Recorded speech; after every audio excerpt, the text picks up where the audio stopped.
Mais les pharisiens disent « C'est le chef des esprits mauvais qui donne à Jésus le pouvoir de chasser ces esprits. » Jésus a pitié des foules. Jésus passe dans toutes les villes et dans tous les villages.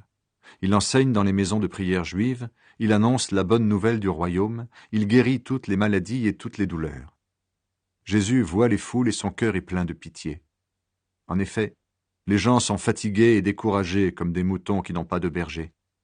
Alors Jésus dit à ses disciples, « Il y a une grande récolte à faire, mais les ouvriers ne sont pas assez nombreux. Demandez donc au propriétaire de la récolte d'envoyer encore des ouvriers pour faire sa récolte. » Les 12 apôtres. Jésus appelle ses 12 disciples. Il leur donne le pouvoir de chasser les esprits mauvais et de guérir toutes les maladies et toutes les douleurs. Voici les noms de ces 12 apôtres. D'abord Simon, qu'on appelle Pierre, et André, son frère. Jacques et son frère Jean, les fils de Zébédée. Philippe et Barthélemy. Thomas et Matthieu, l'employé des impôts. Jacques, le fils d'Alphée, et Thaddée.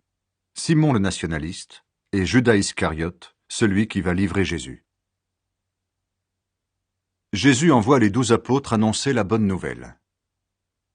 Jésus envoie les 12 apôtres dans le pays. Il leur donne ses ordres et ses conseils. N'allez pas chez les gens qui ne sont pas juifs, n'entrez pas dans les villes de Samarie. Allez plutôt vers les gens d'Israël qui sont comme des moutons perdus. Sur les chemins, annoncez « Le royaume des cieux est tout près de vous. Guérissez les malades, rendez la vie aux morts, guérissez les lépreux, chassez les esprits mauvais. Vous avez reçu gratuitement, donnez donc gratuitement. N'emportez pas d'or, pas d'argent, pas de monnaie dans votre poche. Ne prenez pas de sac pour le voyage. Emportez un seul vêtement.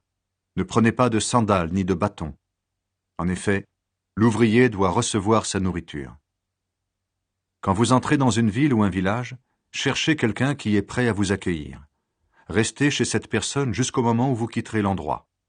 Quand vous entrez dans une maison, dites que Dieu vous donne la paix. Si les habitants de la maison sont prêts à recevoir la paix, que votre salutation leur donne la paix. Mais s'ils ne sont pas prêts à vous recevoir, reprenez votre salutation de paix. Quand on ne vous accueille pas et qu'on n'écoute pas vos paroles dans une maison ou dans une ville, partez de là et secouez la poussière de vos pieds. Je vous le dis, c'est la vérité. Le jour où Dieu jugera les gens, il sera moins sévère avec les habitants de Sodome et de Gomorrhe qu'avec les habitants de cette ville. Ce qui va arriver aux disciples de Jésus. Écoutez, je vous envoie comme des moutons au milieu des loups. Soyez donc prudents comme les serpents et innocents comme les colombes. Faites attention, des gens vous livreront aux tribunaux. Ils vous frapperont à coups de fouet dans leur maison de prière. On vous conduira devant des gouverneurs et des rois à cause de moi. Alors vous serez mes témoins devant eux et devant ceux qui ne sont pas juifs. Quand on vous emmènera, ne soyez pas inquiets en vous demandant « Comment allons-nous parler ? Qu'est-ce que nous allons dire ?» Oui, à ce moment-là, Dieu vous donnera les paroles qu'il faut dire. En effet, ce n'est pas vous qui parlerez, mais c'est l'Esprit de votre Père qui parlera par vous. Le frère livrera son frère pour qu'on le tue. Le père fera la même chose avec son enfant. Les enfants deviendront les ennemis de leurs parents et ils les feront condamner à mort. Tout le monde vous détestera à cause de moi. Mais celui qui résistera jusqu'à la fin, Dieu le sauvera. Quand on vous fera souffrir dans une ville, partez dans une autre. Je vous le dis, c'est la vérité. Quand le Fils de l'homme viendra, vous ne serez pas encore passé dans toutes les villes d'Israël. Le disciple n'est pas plus savant que son maître. Le serviteur n'est pas plus important que son patron. Pour le disciple, il suffit de devenir comme son maître. Pour le serviteur, il suffit de devenir comme son patron. On a dit au chef de la famille, « Tu es Satan ». Donc, on insultera encore plus les membres de sa famille. Avoir confiance en Dieu. N'ayez pas peur des gens. Tout ce qui est caché, on pourra le découvrir, et tout ce qui est secret, on pourra le connaître. Ce que je vous dis dans la nuit, répétez-le en plein jour. Ce que vous entendez dans le creux de l'oreille, criez-le sur les places. N'ayez pas peur des gens qui tuent le corps, ils ne peuvent pas tuer la vie qui est en vous. Celui que vous devez respecter avec confiance, c'est Dieu. Lui, il a le pouvoir de vous faire mourir tout entier dans le lieu de souffrance.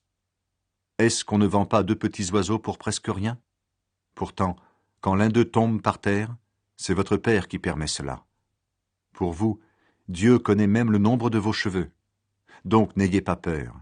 Pour Dieu, vous êtes plus important que beaucoup de petits oiseaux. Si quelqu'un dit devant tout le monde « J'appartiens à Jésus », alors moi aussi devant mon Père qui est dans les cieux, je dirai « Cette personne m'appartient ». Mais si quelqu'un dit devant tout le monde « Je n'appartiens pas à Jésus », alors moi aussi, devant mon Père qui est dans les cieux, je dirai « Cette personne ne m'appartient pas ». Jésus n'est pas venu apporter la paix, mais le combat. Ne pensez pas que je suis venu apporter la paix sur la terre. Je ne suis pas venu apporter la paix, mais le combat. En effet, je suis venu séparer l'homme et son père, la fille et sa mère, la belle-fille et sa belle-mère. On aura pour ennemis les gens de sa famille. Les disciples doivent être prêts à donner leur vie comme Jésus. Celui qui aime son père ou sa mère plus que moi n'est pas digne de moi. Celui qui aime son fils ou sa fille plus que moi n'est pas digne de moi. Celui qui ne prend pas sa croix et qui ne me suit pas, celui-là n'est pas digne de moi. Celui qui veut garder sa vie la perdra. Celui qui perdra sa vie à cause de moi la retrouvera. Si quelqu'un reçoit les disciples, c'est Jésus qu'il reçoit. Si quelqu'un vous reçoit, c'est moi qu'il reçoit. Et la personne qui me reçoit aussi celui qui m'a envoyé. Si quelqu'un reçoit un prophète parce que c'est un prophète, il aura la récompense qu'on donne à un prophète. Si quelqu'un reçoit une personne fidèle à Dieu parce qu'elle est fidèle, il aura la récompense qu'on donne à une personne fidèle. Je vous le dis, c'est la vérité. Si quelqu'un donne à boire un verre d'eau fraîche à l'un de ses petits parce que c'est mon disciple, il aura sûrement sa récompense.